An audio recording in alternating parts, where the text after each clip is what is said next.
Welcome to Rajika kitchen. இந்த மாதிரி சட்டப்பட்ட chutney recipe number 34. அடுப்பே பற்ற வைக்காத சட்னிஸ் ஒவ்வொரு ஞாயிற்றுக்கிழமையும் போஸ்ட் பண்ணிட்டு இருக்கோம். இன்னைய சட்னி கோகனட் மின்ட் சட்னிங்க. புதினாவும் தேங்காவும் சேர்த்து எப்பொழுதும் அரைக்கிற மாதிரியே அரைக்கிறீங்களேன்னு நினைக்காதீங்க. இந்த சட்னியில் கரெக்டாக எவ்வளோ ரேஷியோஸ் நீங்கள் தேங்காய் புதினா எல்லாம் சேர்க்கணுங்கிறத சொல்லியிருக்கேன்.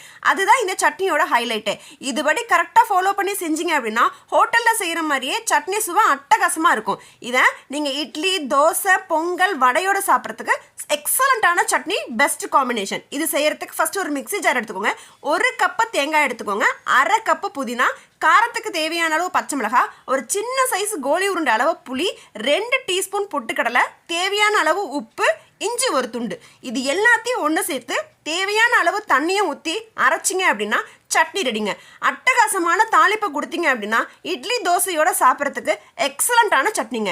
நல்லெண்ணெயை நல்லா சூடு பண்ணிவிட்டு கடுகு, உளுத்தம்பருப்பு, கடலைப்பருப்பு, பெருங்காயம், கருவேப்பிலை இது 5யும் போட்டு தாளிப்பு கொடுத்தீங்க அப்படின்னா சுட சுட இட்லியை சுட்டு சாப்பிட்றதுக்கு, சட்னி தோசையோடு சாப்பிட்றதுக்கும் அட்டகாசமாக இருக்கும். ஆனால் இந்த சட்னியை செஞ்ச உடனே சாப்பிட்ருங்க. அடுத்த நாளைக்கு வச்சு சாப்பிட்லான்னு நினச்சிங்கன்னா டேஸ்ட் மாறிடும், கலரும் மாறிடும். ஸோ சுட சுட செஞ்சு பொங்கலோட, வடையோட, இட்லி தோசையோட சாப்பிட்டு பாருங்கள். அடுத்த வாரம் வேற ஒரு இன்ஸ்டன்ட் சட்னியில் பார்க்குறேன். அது வரைக்கும் டடா.